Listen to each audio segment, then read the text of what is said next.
తగిలించేవాడిని అవ్వాలి ప్రభా. అలా చేయవా? సమస్యల మధ్యన దేవునికి మహిమకరంగా జీవించిన ఒక అమ్మాయి గురించి మీతో చెప్పి నేను ముగిస్తాను. ఇది నా సాక్ష్యం కాదు, ఒక తోటి ప్రసంగికుడు చెప్పినటువంటి సాక్ష్యం నాకు బాగా నచ్చింది, అందుకే మీతో పంచుతున్నాను. ఆయన పేరు పిఎస్ స్వామి. 2009లో ఈ స్వామి అనేటువంటి వర్తమానికుడు బాపట్ల వెళ్ళాడు. ఒక యూత్ మీటింగ్లో ఆయన మాట్లాడుతున్నాడు. యూత్ మీటింగ్ మధ్యాహ్నం భోంచేస్తున్నప్పుడు బాపట్లలో లెక్చరర్గా పనిచేస్తున్నటువంటి ఒక బ్రాహ్మణుడు, ఆయన పేరు దశరథరామ్, ఆయన వచ్చి, సార్ నా పేరు దశరథరామ్, నేను ఒక బ్రాహ్మణుడిని, మా అమ్మాయి ఒంట్లో బాగాలేదు, మీరు ఇంటికి వచ్చి ప్రార్థన చేస్తారా అని అడిగాడు. ఒక బ్రాహ్మణ లెక్చరర్ అడుగుతున్నాడు కదా, ఈయనలో విపరీతమైనటువంటి ఆశ పెరిగింది వెళ్ళాలని. కానీ మీటింగ్ పెట్టిన ఆయన అన్నాడు, అన్న మీరు వెళ్ళటానికి వీల్లేదు, మధ్యాహ్నం మీకు సెషన్ ఉంది అని అన్నాడు. ఆ తర్వాత ఆ మీటింగ్ పెట్టి ఆయన లెక్చరర్ వైపు తిరిగి, సార్ మీరు సాయంకాలం అమ్మాయిని తెచ్చాను సార్, అన్నగారు వాక్యం చెప్తారు, వాక్యం విన్నట్లుంటుంది, చివరిలో ప్రార్థన కూడా చేస్తారంటే ఆయన వెళ్ళిపోయాడు. సాయంత్రం వ్యాన్ వేసుకొని వచ్చాడు. వ్యాన్లో మంచం కిందకి దింపారు, మంచం మీద అమ్మాయిని పడుకోబెట్టారు. ఆ అమ్మాయి బెడ్ రిడన్. సరే స్వామి గారు వాక్యం చెప్పి వెనక్కి వచ్చాడు. వస్తే 21 సంవత్సరాల అమ్మాయి అందంగా మంచానికి పొడుగ్గా పడుకొని ఉంది. ఆ అమ్మాయి వెంక చూసి, ఈ అమ్మాయికి ఏమైందండి అన్నాడు. 1,000,000 మందిలో ఒక్కడికి వచ్చే జబ్బు వచ్చింది. ఏంటది? మెడ దగ్గర నుంచి కింద దాకా ఏం పనిచేయదు, కాళ్ళు పనిచేయవు, చేతులు పనిచేయవు. అప్పుడు స్వామి గారు అమ్మాయి ఇంకా చూస్తూ ఉంటే, ఆ అమ్మాయిని బుగ్గ మీద దోమ కొడుతుంది. మనకి దోమ కొడితే చేత్తో ఇలా కొట్టుకుంటాం, కానీ ఆమెకి చెయ్యి లగవదు. కానీ దోమ కొడుతుందని తెలుసు, అందుకని ఇలా ఇలా అనుకుంటుంది. బాధతో చూసి అన్నాడు, అమ్మాయి పేరేంటో? చటుక్కున అన్నది, అన్న నా పేరు శ్రీదేవి అని. ఓ శ్రీదేవి, అమ్మ నీ గురించి ఏం ప్రార్థన చేయమంటావు అని ఆమెని అడిగాడు. అన్నయ్య 2 వారాల క్రితం కరుణామయుడు సినిమా చూశాను, యేసు ప్రభుని సొంత రక్షకుడిగా అంగీకరించాను. నాన్నని బతిమలాడితే బైబిల్ కొనుక్కొచ్చారు, నాన్నని అడుగుతూ ఉంటే రోజు బైబిల్ చదువుతున్నారు. మాకు వచ్చిన సమస్య ఏంటంటే, అటు నాన్నకు కానీ నాకు కానీ బైబిల్ చదువుతుంటే కొన్ని విషయాలు అర్థం కావట్లేదు. మీరేమనుకోనంటే మీకు ఒక ఉత్తరం రాస్తాం, జవాబులు పంపిస్తారా? అదెంతమ్మా, తప్పకుండా చేస్తాను. ఇంకేమన్నా ఉందన్నా? నాన్నగారు బైబిల్ ఎందుకు కొన్నారు తెలుసా? నేనంటే ఇష్టం కాబట్టి. నాన్నగారు బైబిల్ ఎందుకు చదువుతున్నారు తెలుసా? నేనంటే పిచ్చి కాబట్టి. కానీ ఆయనకి బైబిల్ మీద నమ్మకం లేదు. నాన్నగారు మారు మనసు పొందేటట్లు ప్రార్థన చేయండి అన్న. సరే అమ్మా, ఇంకేమన్నా ఉందా? అన్నయ్య మా అమ్మ మా తమ్ముడు అప్పుడప్పుడు బైబిల్ చదువుతుంటే వింటూ ఉంటారు, కానీ వాళ్ళు మారు మనసు పొందలేదు, వాళ్ళ గురించి ప్రార్థన చేయరా? స్వామి గారికి వచ్చిన ప్రశ్న ఏంటనంటే, ఈమె వాళ్ళ గురించి వీళ్ళ గురించి ఆలోచిస్తుంది, కానీ ఈమె జీవితంలో ఉన్నటువంటి బాధ గురించి చెప్పదే అనుకొని వెళ్ళిపోయాడు. 8 నెలల పాటు వారానికి 2-3 ఉత్తరాలు వచ్చాయి, జవాబులు రాస్తూ ఉన్నాడు. 8 నెలల తర్వాత ఉత్తరం ఆగిపోయింది. ఎందుకు ఆగిపోయిందో తెలీదు. దశరథరామ్ గారు నాస్తికుడు అయిపోయాడా? శ్రీదేవి చచ్చిపోయిందా? తెలియదు. ఏది అడుగుదామన్నా బాగోదు, అందుకే సైలెంట్ అయిపోయాడు. 2 సంవత్సరాల తర్వాత 2011లో స్వామి గారు మళ్ళీ బాపట్ల వెళ్ళారు. వెళ్తే అప్పుడు ఒక చిన్న కుర్రోడు వచ్చి, అన్నయ్య మీకు శ్రీదేవి తెలుసా? తెలుసు. ఏమైంది? మిమ్మల్ని రమ్మంటుందన్న. శ్రీదేవి బతుకుందనమాట అనుకొని సాయంత్రం అయిన తర్వాత ఆయన కోఆర్డినేటర్ ఇద్దరు వెళ్ళారు. బాపట్ల రోటరీ క్లబ్ పక్కన 3 అంతస్తుల మేడ ఉంటుంది, అది ఆమె ఇల్లు. పెద్ద కాంపౌండ్ వాల్, గేటు తీసుకొని లోనకి వెళ్తే పెద్ద బిల్డింగ్ బయట ఒక షెడ్ ఉన్నది, రేకుల షెడ్ కింద ఒక మంచం ఉంది. మంచం మీద అడ్డంగా పడుకొని ఒక అమ్మాయి ఉంది, చిన్న అమ్మాయి. దగ్గరికి వెళ్ళి చూశాడు, ఎవరో కాదు, శ్రీదేవి. చిన్నగా అయిపోయింది, పొట్టిగా అయిపోయింది, గుర్తుపట్టలేకుండా ఉంది. అమ్మ శ్రీదేవి అని అంటే మంచం మూల కోడి ఉంటుంది, ఆ కోడికి తలకే అడ్డు పెట్టి, అన్నయ్య ప్రైజ్ ది లార్డ్ అన్నయ్య వచ్చారా అని మాట్లాడతాం మొదలు పెట్టండి.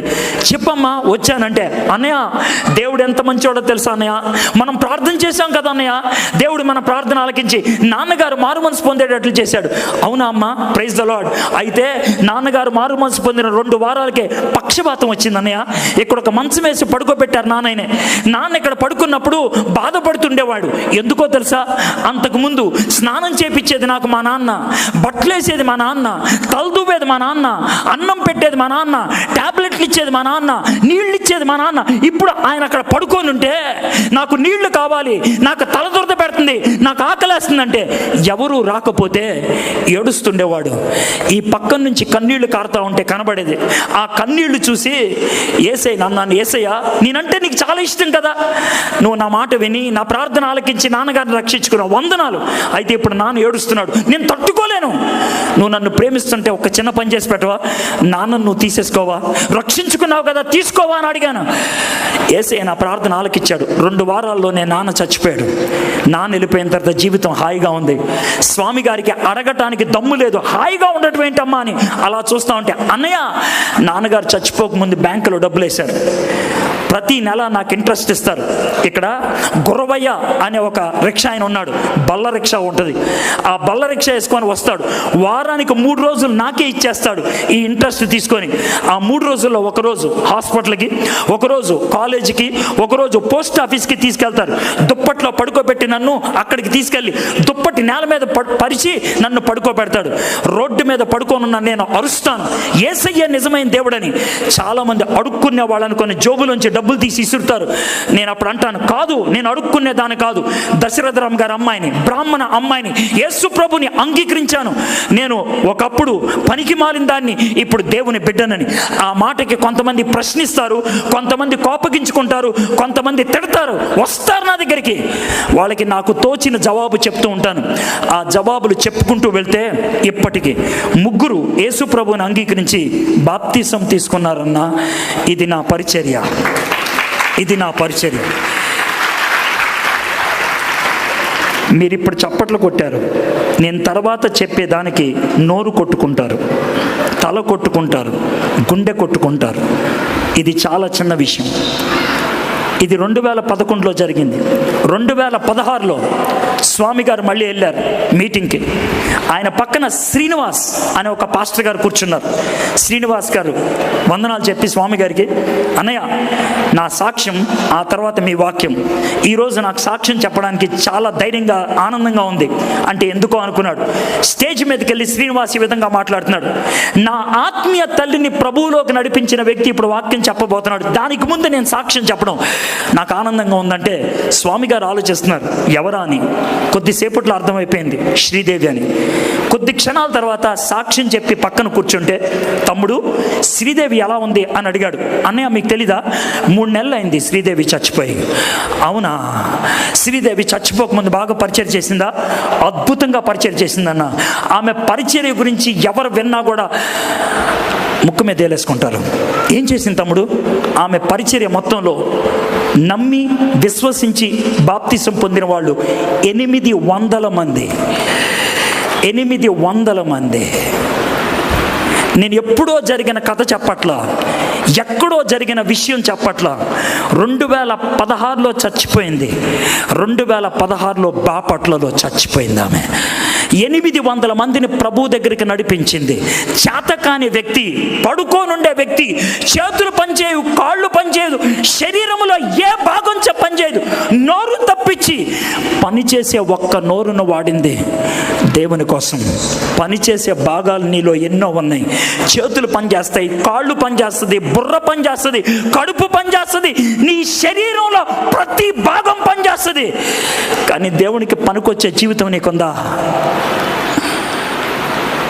ఒకవేళ లేదు అనుకుంటే నీ పరిస్థితి ఏంటి? అన్న 800 ప్రభువులోకి నడిపించడమే కాదు, 14 మంది ఆమె పరిచర్య ద్వారా దేవుని సేవకులు అయ్యారన్న. 14 మంది. అందుట్లో నేను ఒకడిని. నా పేరు శ్రీనివాస్, నేను ఒక హైందవుణ్ణి. ఆమెను వాదించి ప్రశ్నిస్తే నన్ను ప్రభు దగ్గరికి నడిపించింది. వాక్యాన్ని చదవమని ప్రోత్సహించింది, పరిచర్యకు వెళ్ళమని ప్రోత్సహించింది. నా భార్య పేరు రజని, ఆమె హిందువు. ఆమెను కూడా ప్రభువులోకి నడిపించింది నా భార్య. మా ఇద్దరిని ప్రార్థన చేయమని అడిగింది, దేవుని చిత్తాన్ని తెలుసుకోమనంది. మేమిద్దరం పెళ్లి చేసుకున్నాక మమ్మల్ని ప్రోత్సహించి అనంతపూర్ జిల్లాలో హిందూపూర్కి పరిచారకులుగా పంపించింది. మాకులాగా 14 మంది ఉన్నారన్న. 14 మంది.